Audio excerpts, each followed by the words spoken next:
All right. Abarigani, Imhotep Sankofa, the wild guy. Wow. All right, we're gonna get right into it. First two, three parts we dealt with the history, origins, and genesis of Islam. We dealt with a conundrum with as far as Islam, Christianity, and Judaism is concerned, dealing with the figures Isaac and Ishmael in the Judeo-Christian and Islamic belief, and that conundrum we dealt with. But now we got to get into the history of the Arab trans-Sahara slave trade of Africans, of black people. Minister Farrakhan doesn't talk about it much.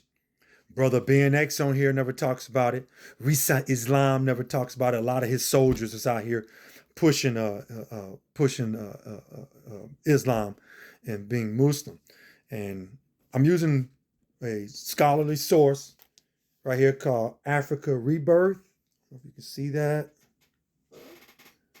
I'm sorry. You can't. Anyway, the site is africarebirth.com. The history of the Arab slave trade in Africa. This is written in March 15th of this year, 2025.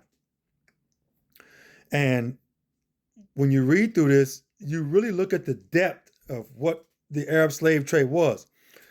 You know, everybody talks about the transatlantic slave trade, but long before the Europeans got on African soil, you had another slave trade, the Arab slave trade that was over 1,300 years, from the 7th century CE to, some say, still going on now here in the 20th century. It's also known as the Trans-Saharan slave trade or the Indian Ocean slave trade. This trade remains one of the most overlooked and least discussed chapters of African history, despite its devastating impact on the continent. I'll be right back. As the piece says here, when the Arabs first ventured into Africa as merchants, they went to source raw materials such as ivory and cloves. According to history, these merchants would buy large quantities of the raw materials and slaves, along with them, the aim of using slaves as porters. Now, according to the piece, Arabs didn't mainly want male slaves. They wanted women because they wanted them as domestics, and they wanted to use them as sex workers and to mate with them and have them as domestics and working around in wealthy homes. Slaves as far as Sudan, Ethiopia, and West Africa were often brought to the slave trade hub, making Zanzibar. Zanzibar was your major Arab slave hub at the time, one of the most famous slave trade destinations in history. With the arrival of these Arab merchants, served as an official introduction of Arabs to the African slave market. Slavery was nothing new to the Arabs. Slavery had long been entrenched in Arab culture and society, serving as both a means of accumulating wealth and expanding influence. And let's just look at this now. You got to remember this. Most all civilizations, most all ruling societies use religion as a form of power and control in accumulating wealth.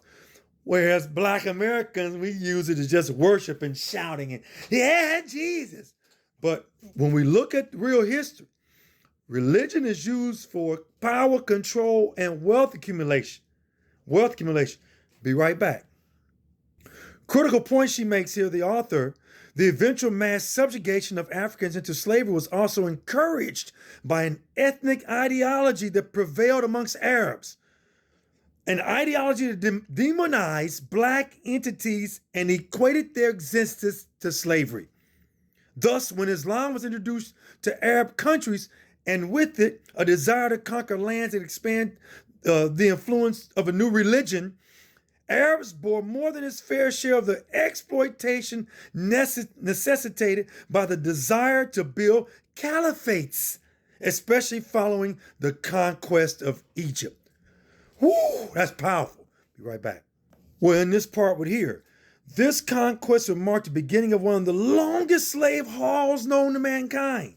This slave haul was particularly prominent in certain regions of Africa more than others, including the Horn of Africa, West Africa, and the Great Lakes regions of East Africa. Africans captured from around the Horn and the Great Lake regions were transported by water to the shores of the Red Sea, Saudi Arabia and Egypt, etc., and the Persian Gulf, while those captured from West Africa, from the Niger Valley to the Gulf of Guinea, were transported across the Sahara Desert. This led to developments of the Sahara Desert as a crucial artery for transporting slaves to the interior of Africa to Arab markets. Be back with part 5.